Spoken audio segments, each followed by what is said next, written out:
Olá, boa noite. Você vai ver hoje no Segunda Edição.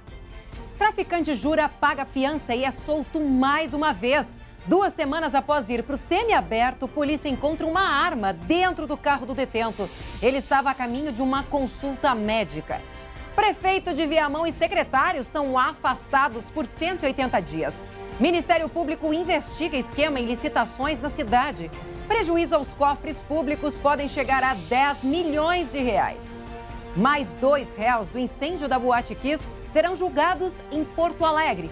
Apenas o produtor Luciano Bonilha terá julgamento em Santa Maria no dia 16 de março. Flagrante impressionante no Vale do Taquari.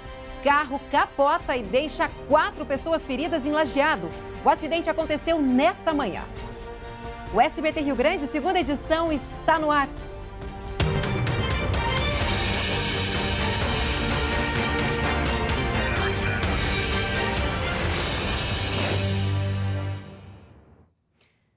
A Justiça afastou o prefeito, 4 secretários, o procurador-geral do município e um vereador de Viamão por 6 meses. Sabem o motivo? Fraudes em contratos de licitação que podem chegar a 10 milhões de reais. Os gestores são suspeitos de participar de fraudes em licitações, contratos de prestação de serviço e mau uso de dinheiro público. Os alvos da operação são o prefeito André Pacheco e os secretários da Saúde, Fazenda, Administração, secretário-geral e procurador-geral do município. O Ministério Público cumpriu 20 mandados de busca e apreensão em municípios do Rio Grande do Sul e em Florianópolis, Santa Catarina, sede de uma das empresas alvo da investigação. Mas a maior parte dos mandados foi cumprida aqui, na Prefeitura de Viamão, que ficou metade do dia de portas fechadas. No ano passado, uma CPI na Câmara Municipal já havia denunciado o caso. Para ter uma ideia, nós temos mais de 400 representações ao Ministério Público e muitas delas relativas a esses contratos. Segundo os procuradores, as fraudes aconteciam na contratação de empresas que prestavam serviços no município, como coleta de lixo e gestão da saúde. Uma das empresas é do vereador Sérgio Ângelo, do PV, o que é ilegal por conflito de interesses. O esquema teria desviado 10 milhões de reais desde 2017. Além dos gestores, 2 empresários também são investigados. Em Viamão, quem assume a administração municipal é o vice-prefeito Valdir Elias, o Russinho. Em frente à prefeitura, a população acompanhou indignada a operação. Essa ligação do prefeito com as empresas não é novidade para ninguém e do Sérgio Ângelo também não. E por isso, por várias vezes aqui na Câmara de Vereadores, tentaram nos ridicularizar enquanto comunidade, por a gente fazer a luta do não ao lixão, porque estavam diretamente envolvidos e a gente dizia isso, mas quem é que ouve, né? Bom, o Ministério Público ouviu, né? Agora, tanto é que toda essa gente ali da Prefeitura de Viamão acabou, então, sendo afastada 6 meses. Eles não podem nem entrar ali no prédio, eles não podem ter contato entre eles. E que fique claro que 10 milhões de reais para uma cidade como Viamão é muito dinheiro. Coloque na ponta do lápis. Quanta coisa isso pode mudar para aquela população? Fiquem ligados porque tem eleições municipais esse ano, hein? E olha só, o traficante Juraci de Oliveira da Silva, o Jura, pagou uma fiança de 10 mil reais e foi solto após ser preso pela Brigada Militar nessa manhã. Mesmo assim, o fato de ter cometido um crime durante a pena em regime semiaberto pode complicar a pena do detento. O traficante Juraci Oliveira da Silva, o Jura, de 45 anos, tem uma autorização da Vara de Execuções Criminais para sair do Instituto e comparecer a consultas médicas.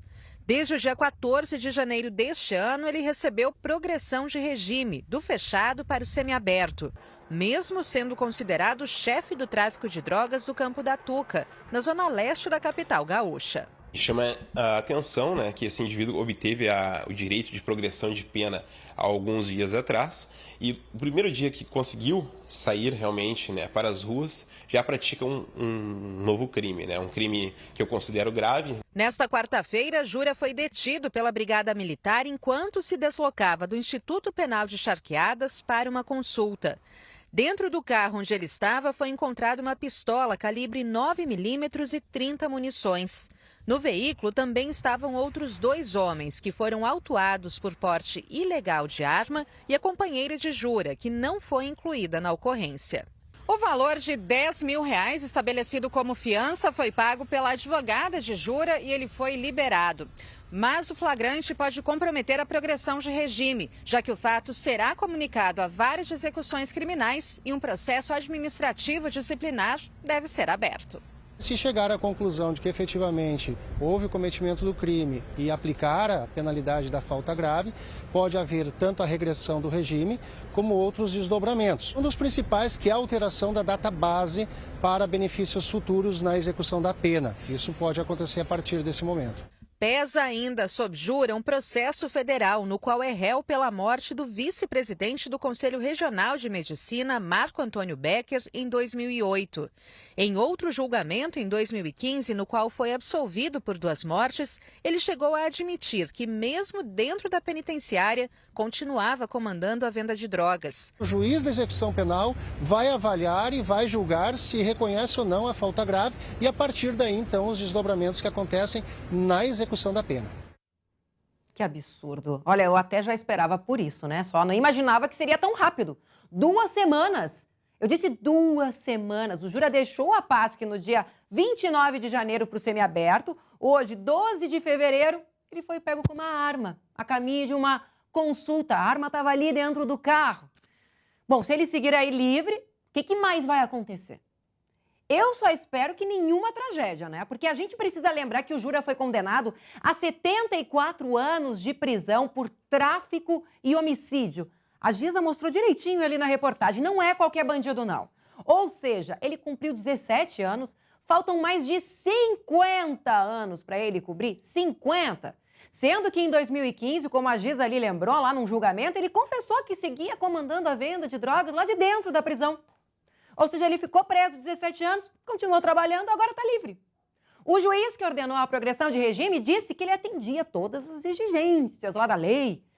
O Ministério Público, claro, foi contra, né, a progressão de regime dele. Até porque em 2009, a gente está em 2020, em 2009, ele já tinha fugido do semiaberto. Olha, eu acho isso uma afronta, um deboche, uma piada sem graça. E eu só espero que após esse flagrante agora da arma, o Jura volte rapidinho para trás das grades e cumpra toda essa pena dentro da prisão.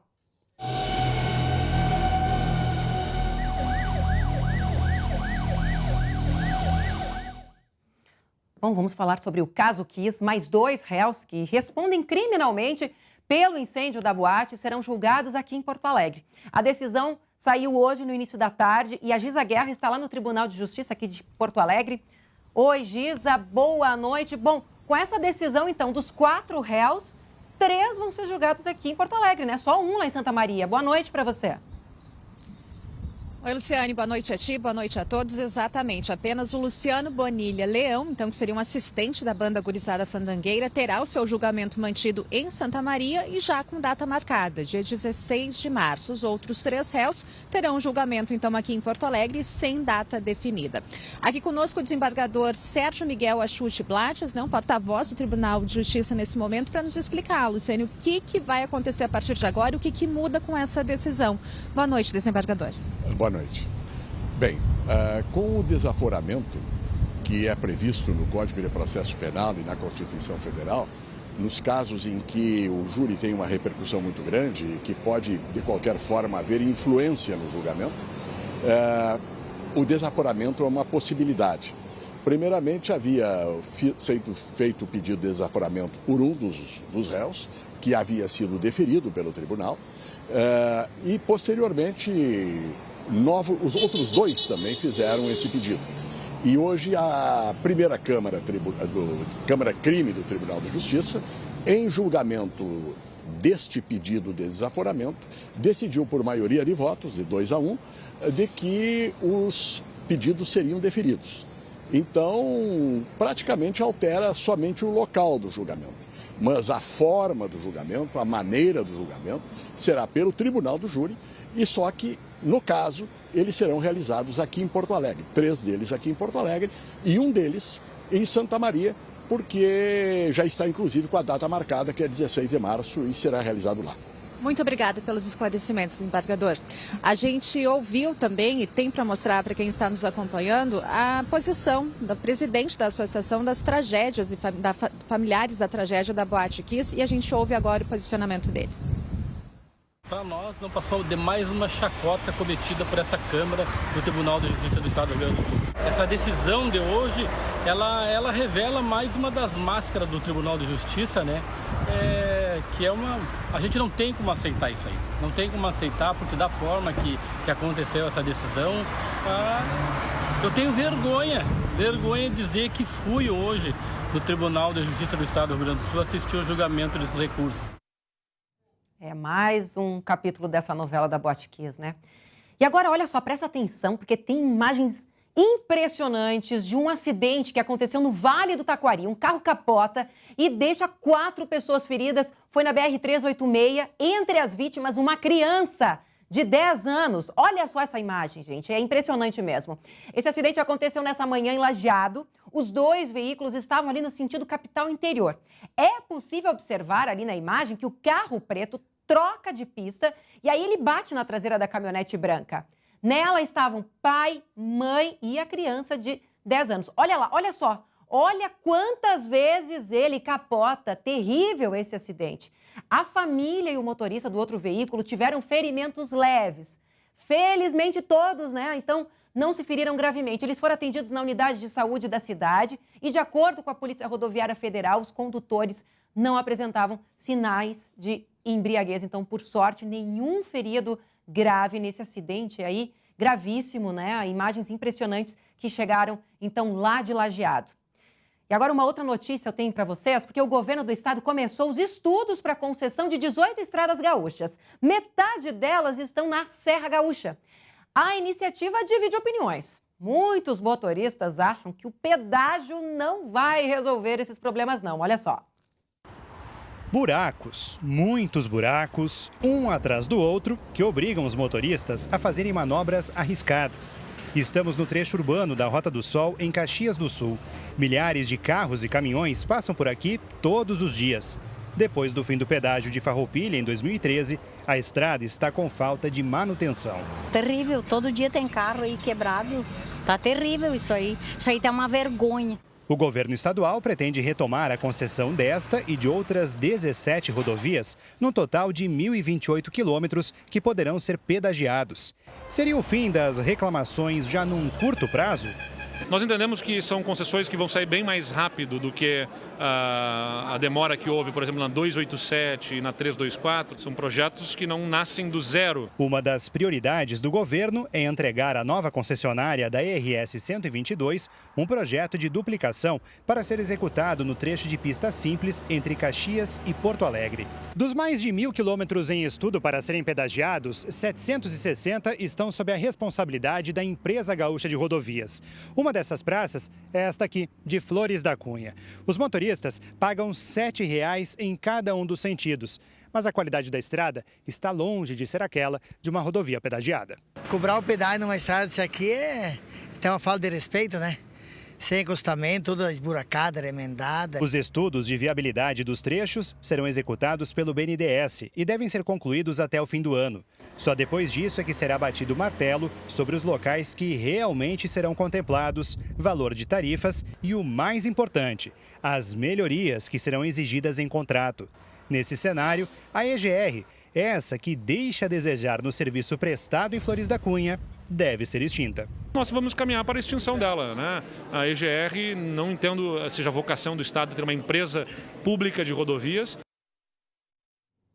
E agora um recado importante da Corsã. Você já percebeu como tem feito dias quentes nesse nosso verão? E aí, né, só com muita água mesmo, né?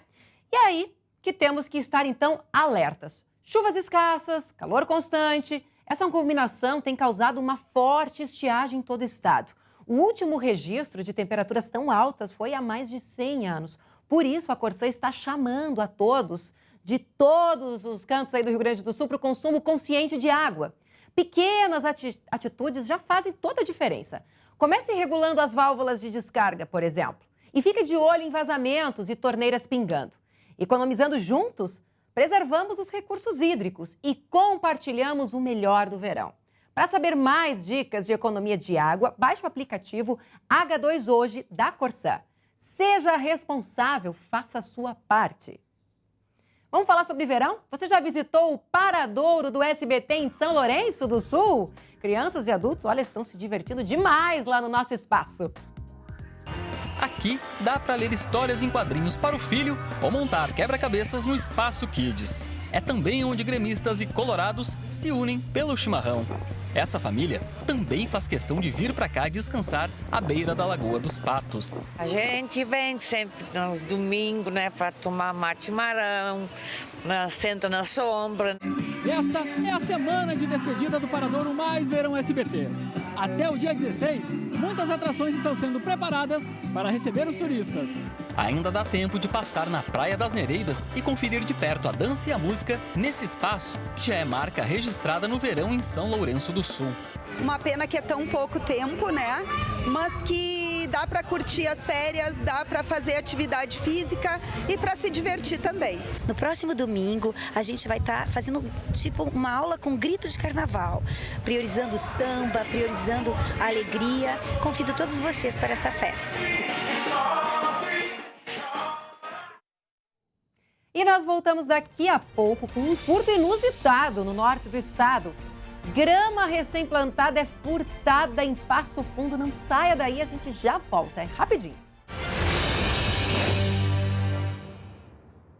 Flagrante inusitado em Passo Fundo, no norte do estado. 2 homens foram flagrados furtando, sabe o quê? Grama! É isso mesmo, grama! A grama faz parte do projeto de revitalização das ruas e avenidas lá da cidade.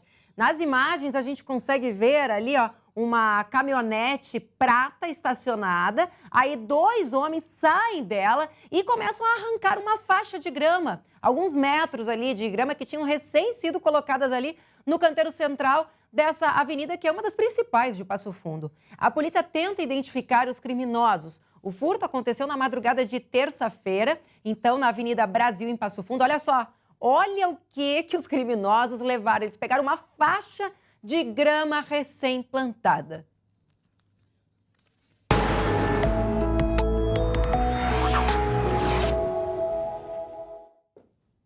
Hora da previsão do tempo, mais um dia de sol em grande parte do estado. Teve chuva isolada em alguns trechos da serra, também da região sul. Vamos ver então com a Giza Guerra como é que fica o tempo aí nas próximas horas, nos próximos dias, Giza. Pois é, Lu, agora numa situação um pouco mais favorável, né? A favor do vento, porque aqui na Borges de Medeiros, olha, o corredor de vento estava muito forte, pelo menos em alguns momentos. E essa é uma tendência para amanhã, viu? Essa chuva que tu citaste aí acaba se dissipando amanhã, foi provocada hoje muito em função do calor, mas amanhã já não temos mais essa previsão. Agora o vento, esse sim, continua. E a gente vê os detalhes agora nos mapas. O tempo seco vai predominar, com tempo firme e ensolarado na maioria das áreas. E o calor se intensifica e alcança também a parte central do estado. Em Santa Maria, mínima de 20 e máxima de 31 graus. Já no litoral norte, a quinta-feira será de muito vento e a temperatura máxima não passa dos 26 graus em Torres. Aqui na capital, o tempo fica seco e ventoso. Amanhã a gente começa o dia com 19 graus e a máxima pode chegar aos 33, mas mais um dia, então, Lu, de bastante vento aqui em Porto Alegre. Calor e vento, tá certo. Muito obrigada pelas informações, Giza. Boa noite. E a gente encerra por aqui. Muito obrigada pela companhia de todos. Uma ótima noite. Amanhã o Marcelo Chemali está de volta. Fique agora com imagens ao vivo de Gramado, a capital da nossa Serra Gaúcha. Tchau, tchau.